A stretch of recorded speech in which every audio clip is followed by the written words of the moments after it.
എന്ന് വെച്ചാൽ രാവിലെ തന്നെ നമ്മുടെ ഗാർഡനിൽ കുറച്ച് ക്ലീനിങ് പരിപാടികളൊക്കെയാണ്.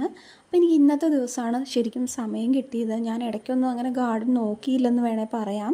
നല്ല രീതിയിൽ പുല്ലൊക്കെ മുളച്ചിട്ടുണ്ടായിരുന്നു. 1 വീക്കെങ്കിലും കൂടുമ്പോൾ നമ്മൾ പ്രോപ്പറായിട്ട് പുല്ലൊക്കെ പറിച്ചു കൊടുക്കണം. ഇല്ലെങ്കിൽ നമ്മുടെ പ്ലാന്റിൻ്റെ ഗ്രോത്തിനെ അത് എഫക്റ്റ് ചെയ്യും. കാരണം പുല്ലുകളൊക്കെ ഇങ്ങനെ കയറി വരുമ്പോൾ നമ്മുടെ പ്ലാന്റിൻ്റെ ഗ്രോത്ത് കുറയാനുള്ള ചാൻസ് ഉണ്ട്. ഗാർഡൻ നമ്മൾ പ്രോപ്പറായിട്ട് മെയിൻറ്റെയിൻ ചെയ്തില്ലെങ്കിൽ പിന്നെ നമുക്ക് മുട്ടം പണി കിട്ടും. എല്ലാ പണിയും കൂടെ ഒന്നിച്ച് വരുമ്പോൾ നമുക്കത് ചെയ്യാൻ പറ്റാതെ വരും. അങ്ങനെ നമുക്ക് ഗാർഡനിങ്ങൊക്കെ ഒരു ഇഷ്ടം കുറഞ്ഞു വരും. പക്ഷെ നമ്മളെപ്പോഴും അത് വളരെ ക്ലീനായിട്ട് ഇടുവാണെങ്കിൽ നമുക്ക് എന്നും നമ്മുടെ ഗാർഡൻ കാണാൻ അതേ ഭംഗി തന്നെ ഉണ്ടായിരിക്കും.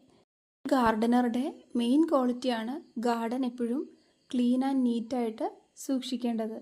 അതുപോലെ വളർന്നു വരുന്ന പ്ലാന്റുകൾക്ക് ബേബി പ്ലാന്റ് ഉണ്ടായാലും ആ പ്ലാന്റ് വലുതായാലും അത് റീപോർട്ട് ചെയ്യേണ്ട ടൈം കഴിഞ്ഞാലും ഒക്കെ ഒന്ന് ശ്രദ്ധിക്കുന്നത് എപ്പോഴും നല്ലതായിരിക്കും. ഇപ്പം നമ്മുടെ ഗാർഡൻ കാണാൻ എങ്ങനെയുണ്ട്? കുറച്ച് വാട്ടറിങ് ഒക്കെ ചെയ്തിട്ട് നമ്മുടെ പണിയങ്ങ് നിർത്തിയാലോ?